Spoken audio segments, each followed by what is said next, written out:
हमारा मानव जीवन वो संपूर्ण शक्ति संपन्न है जिससे भगवत प्राप्ति करनी है। बिना भजन के भगवत प्राप्ति असंभव है। भजन हमारा जीवन। आज हम सुबह साधकों से यही कह रहे थे, लोग जीते कैसे हैं बिना भजन के। विषय सेवन, विषय चिंतन, प्रपंच चिंतन, ये सब बन सकता है, भजन नहीं बन सकता। कैसी बात करते हो? प्रयासरत क्यों नहीं हो? इतना क्यों इंद्रिय और मन को प्रोत्साहन दे दिया विषयों के लिए कि वो भजन के लिए ना बोल दिया कि भजन ना बने तो भगवत प्राप्ति कर।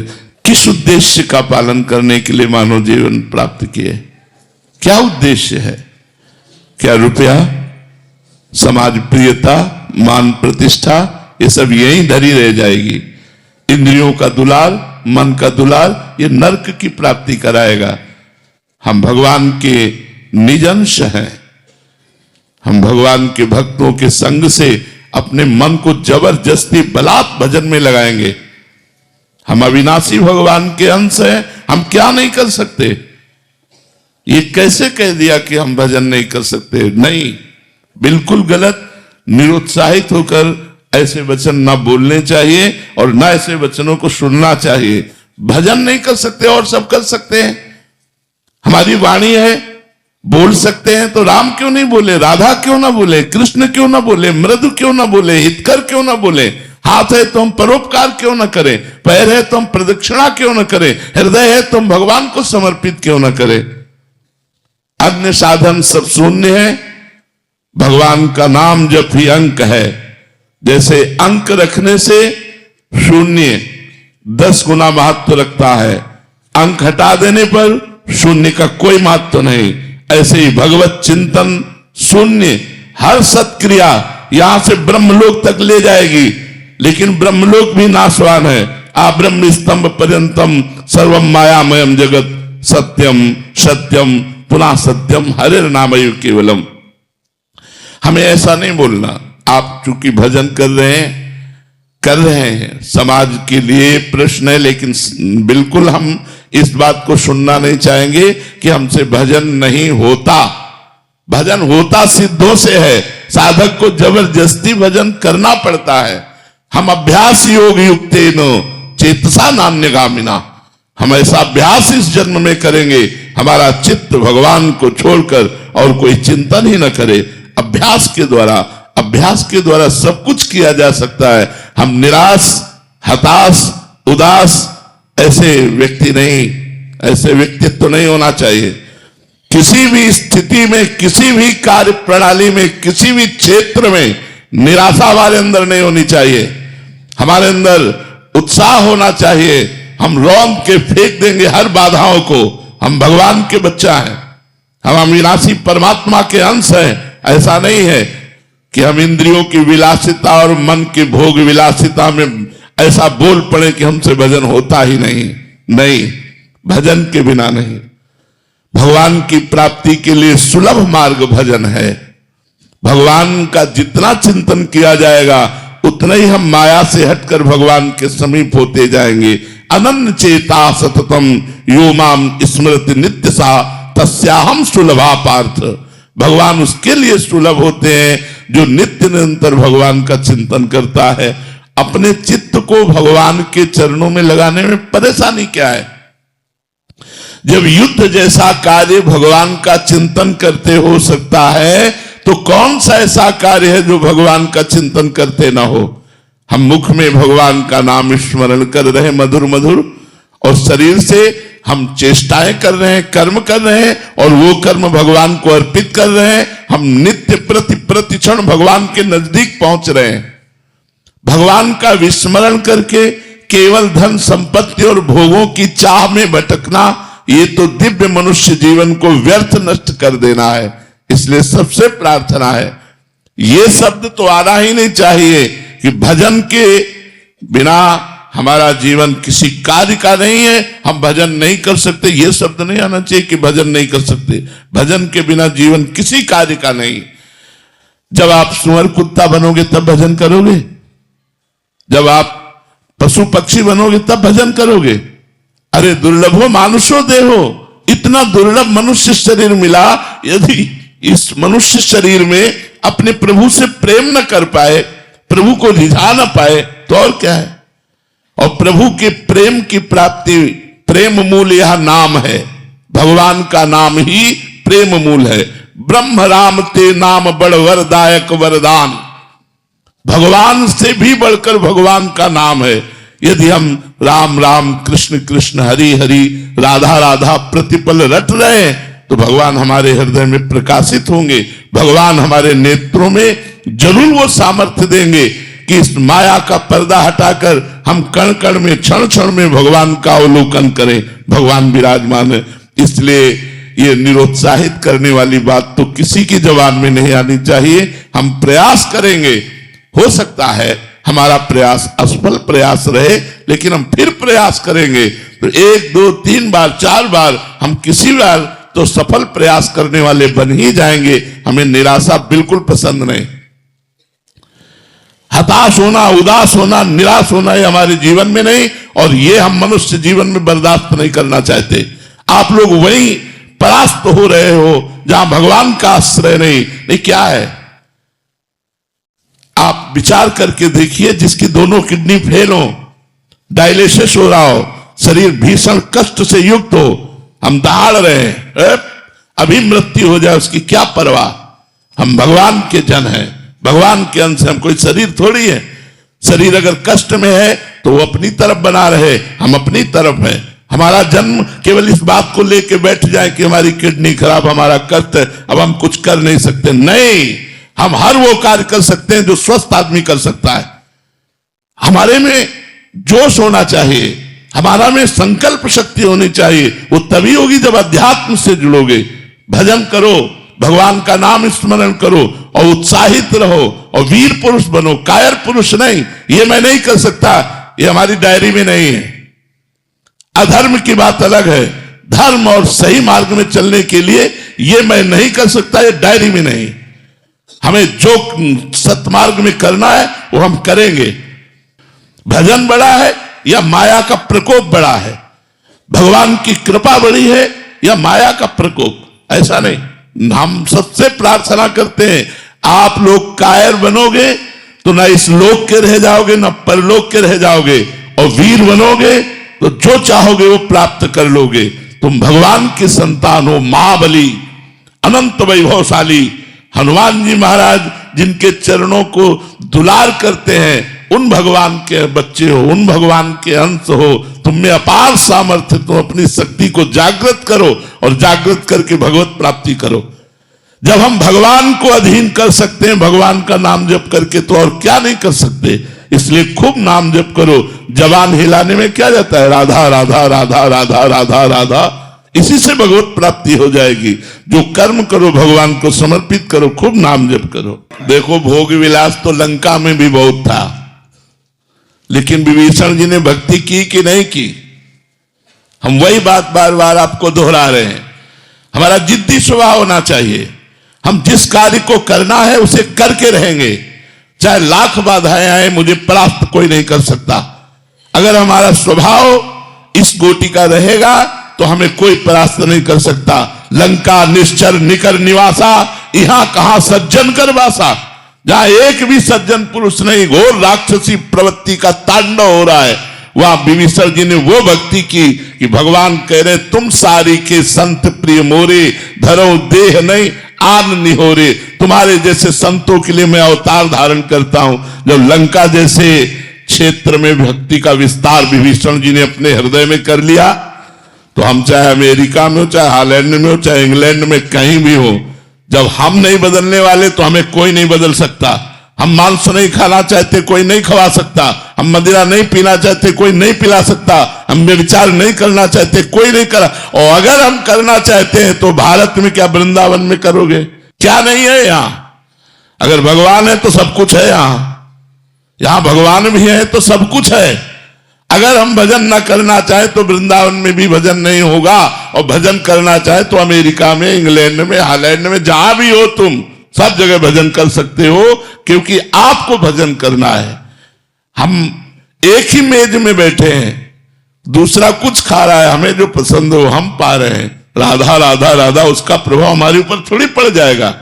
एक ही ऑफिस में काम कर रहे हैं, दूसरा अपनी चाल चल रहा है, हम अपनी चाल चल रहे हैं, क्या फर्क पड़ता है।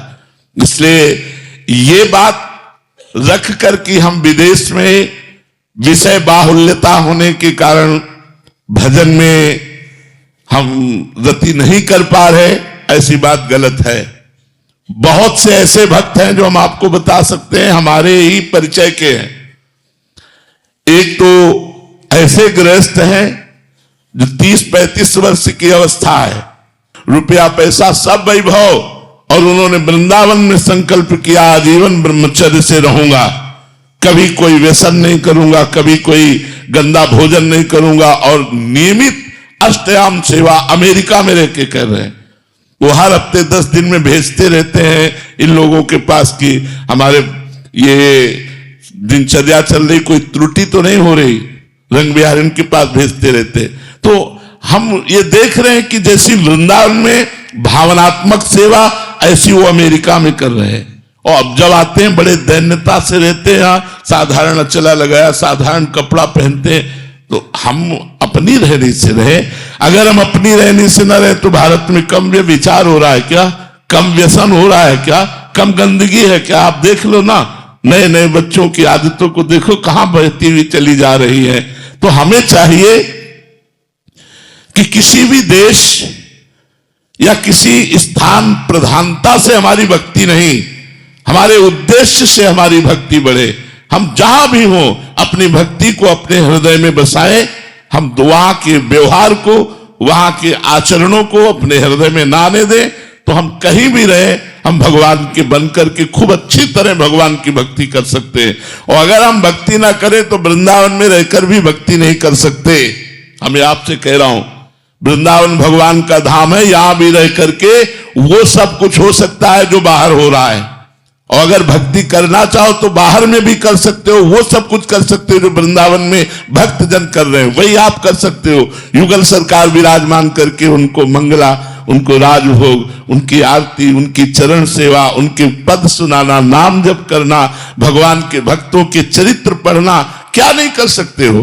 तो इसलिए हमें ये भी बात पसंद नहीं कि हम किसी देश का हवाला दे करके अपने जीवन को व्यर्थ जाने दें।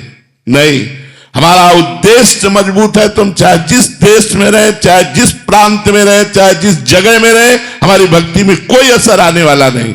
अगर हमारा उद्देश्य सही नहीं है तो भक्ति क्षेत्र जहां भक्ति नृत्य कर रही, वृंदावन में भी भक्ति नहीं कर सकते।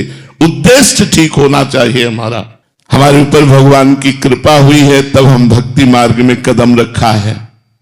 अतिशय कृपा राम की हुई, पाव देह या मार्ग सोई। तो फिर अहंकार क्यों आप थोड़ी कर रहे हैं। भगवान आपके ऊपर कृपा करके आपको भक्ति का मार्ग दिया, भक्ति करने की शक्ति दी, भगवान का नाम कृपा करके आपकी जिह्वा पर चल रहा है, तो अहंकार क्यों। अविवेक के कारण अहंकार बढ़ता नहीं, तो विवेक धारण करो तो अहंकार किस बात का। हम क्या कर सकते हैं, हमें जो पावर है वो भगवान का दिया हुआ है, तो हम व्यर्थ में अहंकार क्यों करें। हमें जो सत्मार्ग मिला है भगवान का दिया हुआ है, हम जो भक्ति कर रहे हैं भगवान के द्वारा दी हुई कर रहे हैं, हमारे ऊपर भगवान की असीम कृपा। ये सोचना चाहिए अहंकार करने की जरूरत क्या है। अहंकार से तो पतन हो जाएगा। अहंकार भगवान को पसंद नहीं। अहंकार अज्ञान के कारण हो रहा है, उसको हटाइए। भगवान की कृपा है, आपके द्वारा जो भक्ति हो रही है, हाँ बिल्कुल, अगर अहंकार रखेंगे तो जो हो रही है वो भी छूटती चली जाएगी और काम क्रोध आदि आपके ऊपर हावी हो जाएंगे और गिर पड़ोगे। जिसने जिसने अहंकार किया उसे मुंह की खानी पड़ी। अहंकार का त्याग करो, अहंकार ठीक नहीं है। जीवन का उद्देश्य भगवत प्राप्ति, और भगवत प्राप्ति का जब लक्ष्य बना लोगे तो अपने आप चलने लगोगे। लक्ष्य में बड़ी भारी ताकत होती है। जब हमारा लक्ष्य बन जाता है कि हमको ऐसे चलना है, हमको अमुक जगह पहुंचना है, तो हम में पावर आ जाता है। लक्ष्य में पावर है। प्रिया प्रीतम की प्राप्ति करनी है, भगवत प्राप्ति करनी है, तो यही तुम्हें धर्म से चलना सिखा देगा। जब हमारा लक्ष्य भोग होते हैं और हम भक्ति करते हैं तो नाटक बन जाती है, और जब हम भोगों में होते हैं और लक्ष्य भक्ति होती है तो हमारी वही भक्ति प्रकाशित हो जाती है। हमारी बात को समझना। चक्रवर्ती सम्राट महाराज अम्बरीश समस्त भोगों के बीच में रहते हुए भगवान की अनन्य भक्ति के द्वारा ऐसे रिझा लिया कि सुदर्शन चक्र उनकी सुरक्षा में रहता था। अंगरक्षक के रूप में सुदर्शन भगवान स्वयं रहते थे। तो जब चक्रवर्ती सम्राट से ऐसी भक्ति हो सकती है, तो आप दो चार परिवार वाले अपने घर में रहकर क्यों भक्ति नहीं कर सकते? भगवान की भक्ति बहुत कृपामयी है। सुख, शांति, आनंद, परमानंद इसी जन्म में भगवत प्राप्ति, ये सब भक्ति के द्वारा हो जाएगा। बस हमको चाहिए कि हम लगे रहें भगवान के चरणों में, नाम जप करते रहें, सदग्रंथों का पाठ करते रहें, संत जनों की वाणी सुनते रहें, अवसर मिले तो परोपकार कर दें। इसी से हमारे धर्म का पालन होगा और लक्ष्य दृढ़ हो जाने पर हमें भगवत प्राप्ति निश्चित होगी। हमारा लक्ष्य हो जाए कि मानव जीवन व्यर्थ नहीं जाने देंगे, इसी जन्म में हम भगवत प्राप्ति करेंगे। कुछ भी हो जाए, हम 100 बार गिरे, 1000 बार गिरे, तो भी हमारा जिद्दी स्वभाव यही कहेगा, मैं परास्त नहीं होऊंगा, मैं आगे बढ़ूंगा, मैं भगवान की शरण तक जाऊंगा, तो निश्चित भगवान की प्राप्ति हो जाएगी। इसमें बिल्कुल निराशा नहीं आनी चाहिए। हमारा लक्ष्य भगवत प्राप्ति बन जाए तो लक्ष्य में इतनी ताकत है कि धर्म से चलने के लिए हमको सशक्त कर देगा, मजबूत कर देगा। हमारे अंदर वो सब विवेक रूपी शस्त्र आ जाएंगे जिससे हम अधार्मिक प्रवृत्तियों का नाश करके धर्म में चल सके। इसलिए लक्ष्य बनाओ भगवत प्राप्ति। लेकिन भगवत प्राप्ति का लक्ष्य वही बना सकता है जो सत्संग सुनकर अधार्मिक भोगों का त्याग कर रहा है। जो अधार्मिक भोगों को भोगता है वो केवल मनोरंजन में ऐसा बोलता है मैं भगवत प्राप्ति करना चाहता हूं, वो कर ही नहीं सकता, वो अंदर सोच ही नहीं सकता। भोगेश्वर प्रसक्ता नाम तया प्रहृत चेतसाम व्यवसायत्मिका बुद्धि समाधोन विधीयते। भोग और ईश्वर में जिसका चित्त अपहृत हो चुका है वो संकल्प ही नहीं कर पाता कि इस जन्म में मुझे भगवत प्राप्ति करनी है। इसलिए अधार्मिक भोगों का त्याग करके धर्म में विषयों का सेवन करते हुए, भगवान नाम जप करते हुए, सत्संग सुनते हुए हम अपना लक्ष्य दृढ़ करें कि इसी जन्म में मुझे भगवत प्राप्ति करनी है, तो मैं धर्म से चल सकता हूं, क्योंकि भगवत प्राप्ति धर्म से होती है। एक बार भरनेत्र भगवान को देख लेना, ये सत्य है। भगवान को देख लेना। जो लोग कहते हैं मृत्यु सत्य, वो खुद जानते ही नहीं मृत्यु तो असत्य है। किसकी मृत्यु होती है? आत्मा अजर अविनाशी है। पंचभूत में मिल गए, कोई नहीं मरा। मरा कौन? कोई नहीं मरा। बोले मृत्यु सत्य, मृत्यु कहां से सत्य है? किसकी मृत्यु सत्य है? आत्मा तो अविनाशी अजर अमर है, उसे कभी मरना नहीं होता। और पंचभूतों में मिल गए तो मृत्यु किसकी हुई? किसी की नहीं। तो सत्य क्या है? भगवान का भजन। उमा कहां मैं अनुभव अपना, सत हरि भजन जगत सब सपना। सत्य है भगवान। अगर भगवान का भजन हो रहा है तो आपका सत्य में जीवन जा रहा है। अगर भगवान से विमुख हो तो भोग में जीवन, नरक में जीवन है, मृत जीवन है। मृत जीवन जिन हरि भगति हृदय नहीं आनी, जीवित सब समान ते प्राणी। वो मुर्दे के समान जिंदा माना जाता है जिसके हृदय में भगवान का स्मरण नहीं चलता, भगवान नाम जप नहीं हो रहा हो। व्यर्थ जीवन है। मरोगे तो क्या लाद के ले जाओगे? बिल्डिंग, बैंक बैलेंस, परिवार, रिश्तेदार, नातेदार, तुम्हारा शरीर भी यहीं भस्म हो जाएगा। 4 दिन की चांदनी देखो, 40 वर्ष व्यतीत हो गए, 50 वर्ष व्यतीत हो गए, पता नहीं चला। अब पता नहीं कितनी श्वासें हैं, उनमें भी कौन सा रोग आने वाला है। कैंसर आ जाए, क्या आ जाए, क्या परेशानी आ जाए, और उस समय भगवान का भजन कर पाएंगे क्या?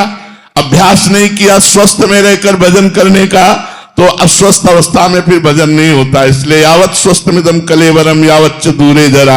जब तक तुम्हारा शरीर स्वस्थ है, बुढ़ापा दूर है, भजन करके भगवान की प्राप्ति कर लो। नहीं तो फिर अगर इस जन्म को व्यर्थ में नष्ट कर दिया तो अगला जन्म पता नहीं, नाली का कीड़ा बने, भूत बने, प्रेत बने, क्या बने, कुछ भरोसा नहीं हमारे कर्मों का। जब इतना बड़ा महात्मा एक हिरन के चिंतन में अगला जन्म हिरन का पा सकता है, तो हम लोग सुअर कुत्ता बन जाए तो कौन सी बड़ी बात है। इसलिए होश में निरंतर भगवान का स्मरण करते हुए ये बात समझ लो कि हर श्वास, हर मिनट, हर घंटा, हर प्रहर, हर दिन, हर मास, हर वर्ष वही सत्य है जिसमें भजन किया गया, भगवान से चित्त को जोड़ा गया।